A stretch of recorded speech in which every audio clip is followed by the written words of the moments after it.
दोस्तों, जापान एक ऐसा देश जो अपनी नई नई टेक्नोलॉजीज के लिए जाना जाता है। आज के इस वीडियो में हम आपको जापान से रिलेटेड कुछ ऐसे फैक्ट्स बताने वाले हैं जिसे सुनने के बाद आप चौंक जाओगे। तो चलिए बिना किसी देरी के वीडियो को स्टार्ट करते हैं। Number 10, smart toilet seat. दोस्तों, जापान टेक्नोलॉजी का जीता जागता उदाहरण है। जापानी लोग टेक्नोलॉजी में इतने आगे हैं कि उनकी टेक्नोलॉजी आपको उनके बाथरूम में भी दिखने को मिल जाएगी। जापान में हाईटेक टॉयलेट बहुत ही कॉमन है। इस टॉयलेट में आपको water adjustable water temperature, noise cancelling sound और बैक साइड स्प्रे और इसके अलावा बहुत सारे फीचर्स देखने को मिलेंगे। और ये सारे फीचर यूज करने के लिए टॉयलेट के बाजू में कंट्रोल पैड लगा होता है। कंट्रोल पैड के कुछ बटनों से ये सारे फीचर्स कंट्रोल होते हैं। Number 9, vending machine for everything. दोस्तों, आपने वेंडिंग मशीन को चिप्स, कोल्ड ड्रिंक्स को बेचते हुए देखा होगा और आपने कई बार इनसे ये चीज खरीदी भी होगी। लेकिन जापान इससे कई ज्यादा आगे बढ़ चुका है। जापान में आपको वेंडिंग मशीन हर कोने में मिल जाएगी। एक रिपोर्ट के अनुसार जापान में लगभग 50 मिलियन से भी ज्यादा वेंडिंग मशीन है, जिनसे आप अम्ब्रेला, टी शर्ट, मोबाइल के एक्सेसरीज और यहाँ तक कि अंडरवियर भी खरीद सकते हो।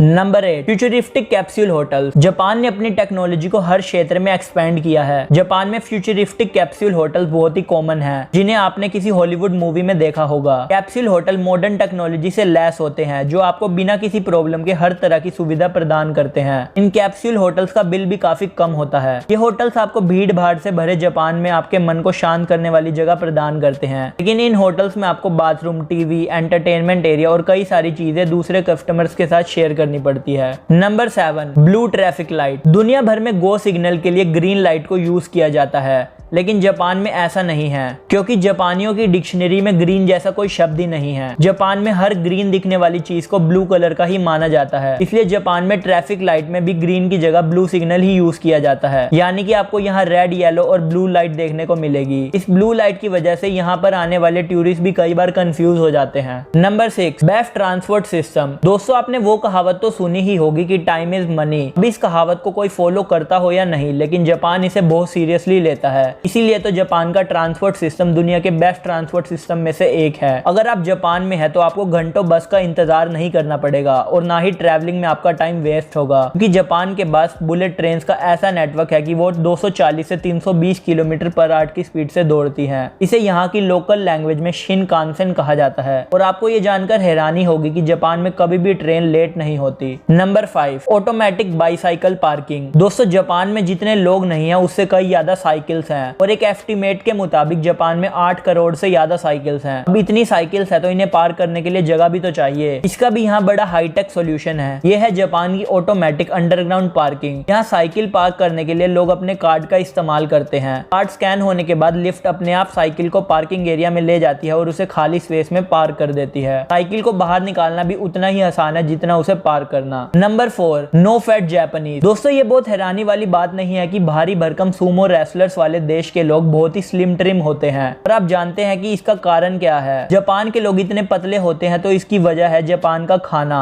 और खाने के नियम। दरअसल जापानी लोगों की डाइट वेस्टर्न डाइट से बिल्कुल अलग होती है। यहाँ के लोग तला हुआ या फिर ऑयली खाना पसंद नहीं करते और ना ही इनकी डाइट में डेयरी प्रोडक्ट्स होते हैं। यही नहीं, चिकन, मटन, बीफ की जगह यहाँ सी फूड ज्यादा खाया जाता है, जिसमें ओमेगा 3 फैटी एसिड अच्छी मात्रा में होते हैं। Number 3, unique fruits and veggies. Japan के क्यूब शेप्ड वाटरमेलन तो आपने देखे ही होंगे, लेकिन क्या आप जानते हैं कि इसे कैसे उगाया जाता है? अगर आपको लगता है कि इसे क्यूब शेप का बनाने के लिए किसी केमिकल का इस्तेमाल किया जाता है तो आप गलत हैं। जापान के लोग वाटरमेलन्स को क्यूब शेप देने के लिए क्यूब मेटल बॉक्सेस का इस्तेमाल करते हैं, जो फार्मिंग के दौरान इन वाटरमेलन्स को ये शेप दे देते हैं। इस फॉर्मूले को 1978 में जापान के एक ग्राफिक डिजाइनर टोमोयुकी ऊनो ने इन्वेंट किया था। Number 2, unique KitKat flavours. दोस्तों, आपने किटकैट चॉकलेट तो खाई ही होगी, लेकिन क्या आपको पता है जापान में किटकैट के कई सारे फ्लेवर्स हैं। जापान में 300 से भी ज्यादा किटकैट के फ्लेवर्स मौजूद हैं, जैसे मैंगो, चॉकलेट, वेनिला। लेकिन कुछ फ्लेवर्स तो कुछ ज्यादा ही यूनिक हैं, जैसे ग्रीन टी, स्वीट पोटैटो और यहाँ तक कि यहाँ पर कफ सिरप फ्लेवर का भी किटकैट है। Number 1, futuristic cemetery. स्पेस की कमी होने की वजह से जापान के कब्रिस्तान में जमीन बहुत महंगी है। यहाँ जगह लेने के लिए $1 लाख से भी ज्यादा पे करने पड़ते हैं और वहीं हर साल मेंटेनेंस और क्लीनिंग के लिए भी ग्रेवयार्ड स्टाफ को पे करना पड़ता है। जापान में इस प्रॉब्लम को खत्म करने के लिए हाईटेक सेमेट्रीज बनाई जाने लगी हैं। जापान की फेमस सिमेट्री में से एक है रूरिडन, जिसे जापान के फेमस कोकोकुजी बुद्धिस्ट टेम्पल के पास बनाया गया है। इस सिमेट्री हाउस में कम खर्च में ग्रेवयार्ड मिल जाते हैं। रूरिडन के सिमेट्री हाउस में 2000 से भी ज्यादा बुद्धिस्ट स्टैचू हैं, जो 2000 सिमेट्री कैपेसिटी को रिप्रेजेंट करते हैं। किसी विजिटर के आने पर जिस बुद्ध प्रतिमा की लाइट ऑन होती है वही विजिटर के लव वन का स्टैचू होता है। और दोस्तों, इन हाईटेक ग्रेवयार्ड में किसी भी बॉडी को 33 सालों तक रखा जा सकता है। दोस्तों, अगर आपने वीडियो को यहाँ तक देख लिया है तो इस वीडियो को एक लाइक कर देना और ऐसी और इन्फॉर्मेटिव वीडियोस देखने के लिए चैनल को सब्सक्राइब करना मत भूलना।